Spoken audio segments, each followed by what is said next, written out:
صداقت بھی جس کے دروازے کی خیرات لے کے سچائی رکھتی ہے، خدا کی قسم مسلمانوں کی زبان میں اس دروازے کے سردار کو جناب صدیق اکبر کہتے ہیں۔ سبحان اللہ۔ اور انصاف کی عدالت بھی جس دروازے پہ دستک دیتی ہے، خدا کی قسم اس دروازے کے سردار کو مسلمانوں کی زبان میں جناب عمر فاروق کہتے ہیں۔ اور حیا بھی جس کے قدموں سے لپٹ کر خود با حیا ہوتی ہے، حیا بھی جس کے قدموں سے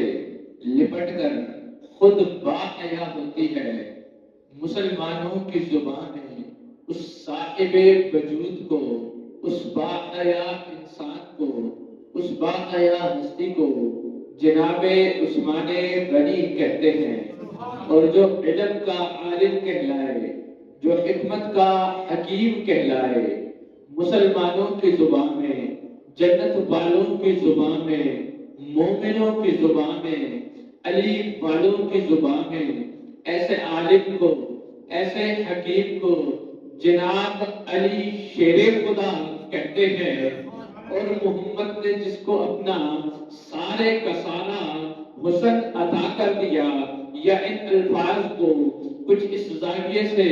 ادا کرنا چاہوں گا کہ حسن بھی جس کے قدموں سے لپٹ کر حسین ہوتا ہے، حسن بھی جس کے قدموں سے لپٹ کر حسین ہوتا ہے، مسلمانوں کی زبان میں اس صاحب وجود کو، اس پیارے جسم والے کو، خوبصورت جسے والے کو جناب حسن مجتبی کہتے ہیں۔ اور کربلا کے تپتے ہوئے ریگستانوں پہ جو کنبے کا کنبا لٹا دے، ذبح کرا دے، حق سے ایک انچ بھی پیچھے نہ ہٹے، یا ان الفاظ کو کچھ اس زاویے سے ادا کرنا چاہوں گا کہ کربلا کے مقام پہ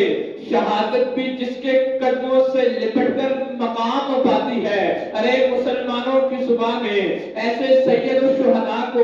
امام الشہداء کو جناب حسین ابن علی کہتے ہیں۔ اور امام ترمذی فرماتے ہیں اذا دخلت فاطمہ، کہ جب جب جب جب فاطمہ داخل ہوتی، قام علیہ محمد، میرے محمد تعظیم و تکریم و احترام کے لیے کھڑے ہو جاتے۔ تو پھر یہ جملہ کہنے دیجئے کہ جس کے لیے بشمول انبیاء ساری کی ساری کائنات کھڑی ہو، اسے سارے کے سارے محمد مصطفیٰ کہتے ہیں۔ اور جس کے لیے خود محمد مصطفیٰ، جس کی تعظیم کے لیے، جس کی تکریم کے لیے، جس کے احترام کے لیے، جس سے محبت کے لیے خود محمد مصطفیٰ کھڑے ہو، ارے ادب والے، حیا والے، دل میں ادب لا کے، آنکھوں میں حیا لا کے، اسی کو مخدومہ کائنات سیدۃ النساء فاطمۃ الزہرا کہتے ہیں۔ اور بات یہاں پہ تام نہیں ہوتی، بات ناقص رہتی ہے۔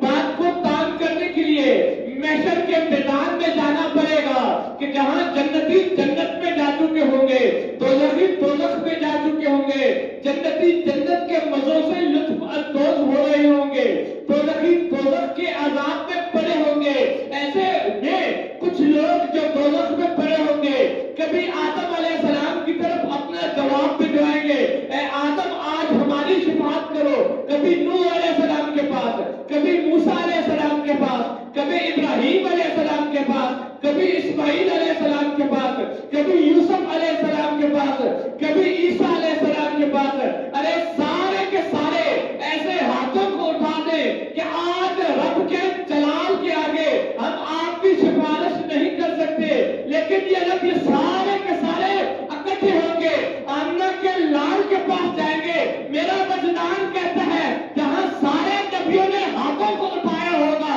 وہاں آمنہ کا لال گناہگاروں کو سینے سے لگائے گا۔ ارے جب سارے نبی سے بات نہیں کر سکیں گے، اور آج آمنہ کا لال خدا کے جلال کو اپنی صورت دکھا کے جمال میں بدل لے گا۔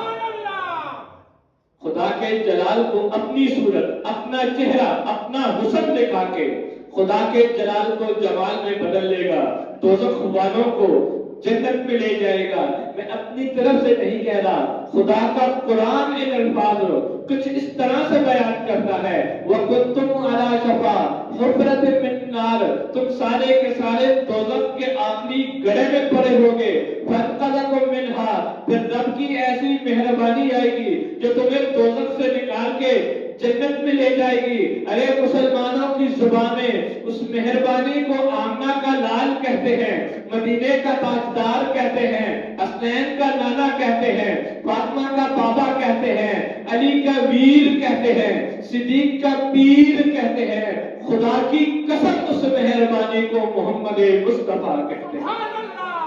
خدا کی قسم اس مہربانی کو محمد مصطفیٰ کہتے ہیں۔